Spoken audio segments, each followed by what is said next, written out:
The possibilities of what you can create with Seedance 2 are honestly endless. First, take a quick look at this.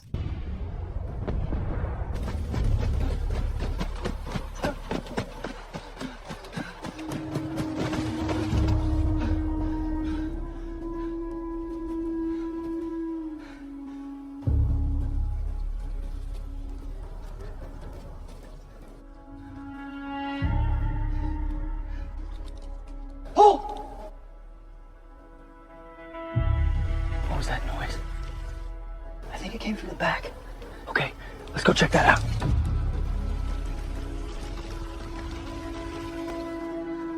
What the hell is this? Put your hands up and turn around.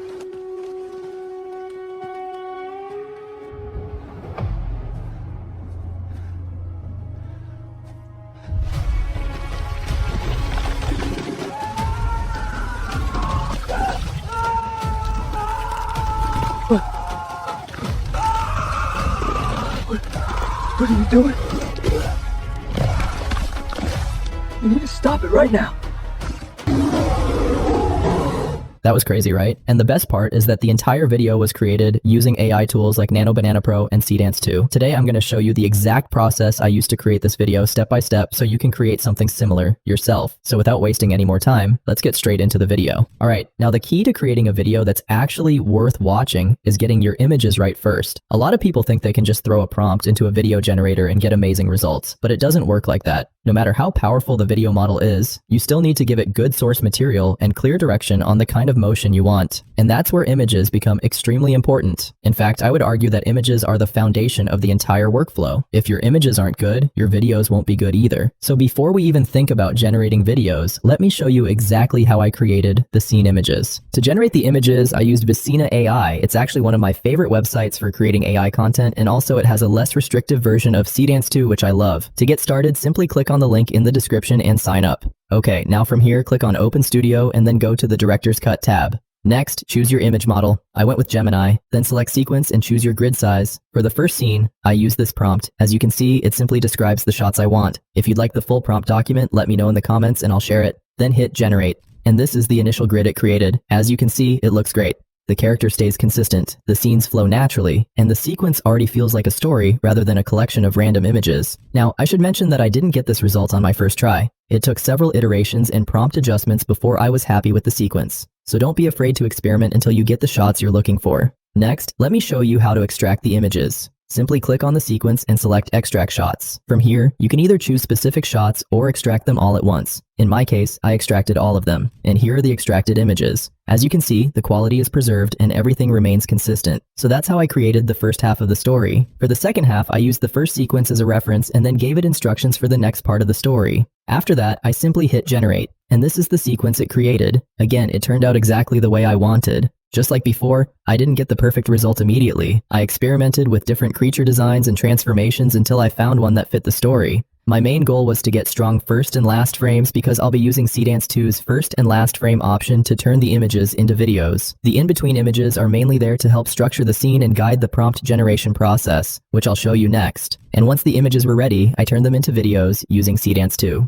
So let's switch to the Videos tab and make sure Seedance 2 and Frames to Video are selected. For the first sequence, I uploaded the first and last frame images and then used a detailed prompt. Now to create these prompts, I use Prompt Lab, and honestly, it's one of my favorite features. Let me show you how it works. Go to Prompt Lab and upload your reference images. In this case, I use the same first and last frame images. Then select Detailed, choose your video duration. Mine was 12 seconds, and set the number of cuts you want. I went with 6. Next, simply describe the scene in plain language. As you can see, my description is very basic. I just explained what I wanted to happen, then hit Generate. Prompt Lab will analyze your images and instructions and create a detailed prompt for you.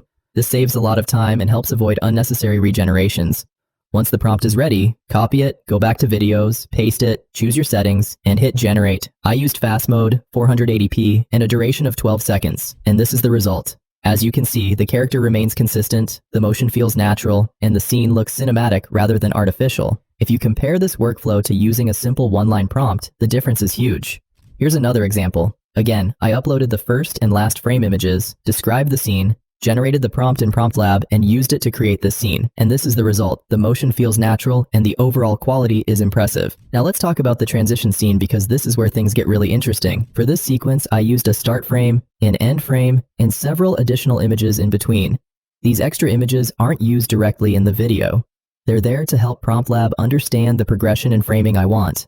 After uploading everything, I selected the duration, described the scene, generated the prompt, then copied the prompt, went back to videos, added my prompt and images, and then created the video. And this is the result. The transition came out exactly the way I envisioned it. The more I use Seedance too, the more impressed I am by what it can do. If your images are strong and your prompts are clear, the results can be incredibly good. Now, for this particular transition sequence, I actually generated a few clips and cut them into pieces and then combined the parts I liked during editing to make the sequence longer and more dynamic. Here's one more example. Same workflow. Upload the references, generate the prompt, create the video, and that's basically how I created all the videos. Once everything was ready, I imported the clips into CapCut, arranged the scenes, added background music, made a few edits, and the video was done. And that's the complete workflow. If you've watched my videos before, you already know I use Visina AI all the time. I've tested a lot of alternatives, but I keep coming back to this workflow because it consistently delivers the best results. It's not the cheapest option, but for the quality it produces, I think it's absolutely worth it. If you found this video useful, make sure to like, share, and subscribe to support the channel. Thank you so much for watching, and as always, keep grinding.